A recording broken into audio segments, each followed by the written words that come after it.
Hello साथियों, मैं सौरभ कुमार सिंह और लगातार शिक्षक बहाली के मुद्दे पर आपको इस वीडियो के माध्यम से जो जानकारी मेरे पास आ रही है। कल ना हमने शाम में एक वीडियो अपलोड किया था और सारे लोग जो साथ एक बातचीत हुई थी, कमेंट सेक्शन में कमेंट करने के लिए कहा गया था कि कितना आपका कट ऑफ आ रहा है और जिस कैटेगरी में हैं आप उसका कितना कट ऑफ है और कितना आपका आ रहा है। तो सारी चीज़ों पर लगभग 1000 से ज़्यादा लोगों ने कमेंट किया है। तो सारी चीज़ों पर आपके हम ओवरऑल कुछ चीज़ें हैं जिसको लेकर आपको हम जानकारी देंगे।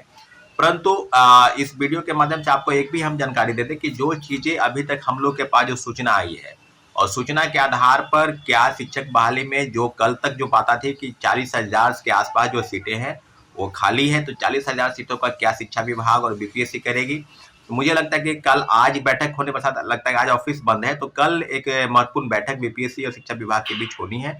तो सारी चीजों पर अब क्या 40,000 शिक्षकों का क्या होगा, नियोजित वाले कितने ज्वाइन नहीं किए, परंतु कुछ डाटा है जो आपसे हम शेयर कर रहे हैं और हो सके उसमें कुछ आगे पीछे हो सकती है। परंतु जो चीजें हैं जिसको लेकर लगातार उपापो की स्थिति है कि second merit list supplementary merit list को लेकर क्या सवाल है, तो सारे सवालों पर जवाब तो सरकार को ही देना है, शिक्षा विभाग को ही देना है। परंतु कुछ चीजें हैं जिसको लेकर आपके बीच हम आए हैं। तो कुछ पीआरटी में जो सीटें हैं वो उसको आपको हम जानकारी दे रहे हैं। अब ओवरऑल चीज हो सके आगे पीछे कुछ हो जानकारी आपको बता दें कि यूआर कैटेगरी यानी जो अनरिजर्व कैटेगरी है मेल का, उसमें लगभग 2500 के आसपास सीटें खाली है। अब रही बात की 2500 सीट है तो उसमें क्या होगा, तमाम कैटेगरी के लोग जितना उनका मार्क्स आ रहा है कट ऑफ, उसमें कितनी कमी आएगी। अब जो है यूआर फीमेल में मुझे लगता है कम से कम 27-2800 जो पद है वो खाली है।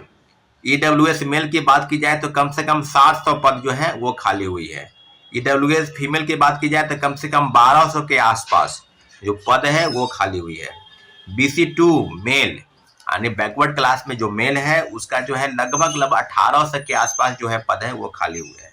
BC2 फीमेल यानी बैकवर्ड क्लास की जो महिलाएं हैं वो भी लगभग 1300 के आसपास पोस्ट जो है वो खाली हुई है।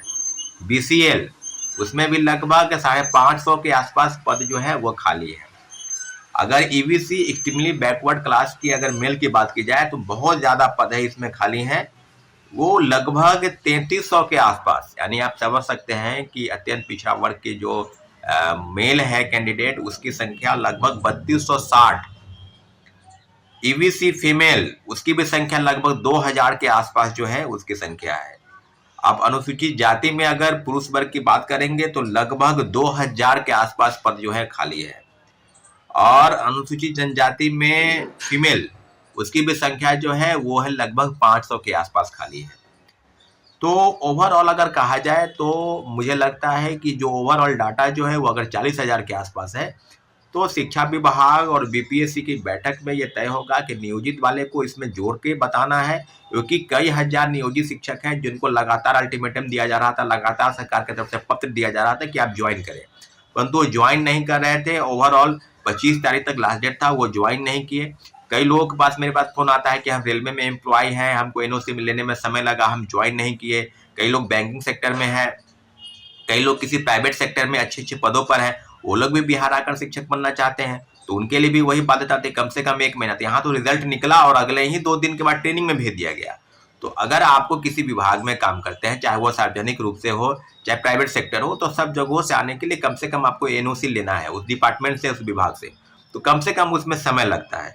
तो सारी चीजों पर जो अवगत आपको करा दे उसमें कि कम से कम 1 महीना का समय। और यहाँ पे ये है कमेंट सेक्शन कम से कम 1000 से ज्यादा लोगों ने कमेंट किया है कल, आपको बता दें। कई लोग बता रहे हैं कि सेकेंड मेरिट लिस्ट जारी होनी चाहिए, 40,000 खाली हुआ है, सीट जल्दी रिजर्व करे, सीट बचाने के फिराक में है, आंदोलन शुरू किया जाए। हाँ, सभी दिव्यांग कोटा के लिए छात्रों को आंदोलन में रहना चाहिए। आपको बता दें कि दिव्यांग के साथियों के साथ हम लोग ने प्रोटेस्ट किया था, उनका कट ऑफ न पता था न मार्क्स जारी किया गया था। तो सारी चीजों पर ये आया है, सेकेंड मेरिट जारी होनी चाहिए। नियोजित के 3 बार फेल होने पर उनके बर्खास्त करने का आधा नियम बिल्कुल सही है कि बिहार विशिष्ट नियमावली के तहत उनका है नियम है। कोई अमर राज बता रहे हैं कि नियोजित वाले को है अगर आप पास 3 बार में नहीं करते हैं तो आप उस जिस सेवा में है उस सेवा से आपको सेवा मुक्त किया जाएगा, यही नियम है। दूसरा है कि 2-4 नंबर से जिसका छूट रहा है मौका मिलना चाहिए या नहीं मिलना चाहिए, या उसका कोर्ट के सहारा, आप कोर्ट जाएंगे ये आपका फैसला होगा। लेकिन मुझे लगता है कि अगर संख्या 20,000 के आसपास होगी तो 4-5 नंबर तक वाले जो है वो आ सकते हैं। सप्लीमेंट्री रिजल्ट का चोरी नहीं होना चाहिए। सेकेंड मेडलिस्ट भाई 20,000 प्लस है, बिल्कुल सही है।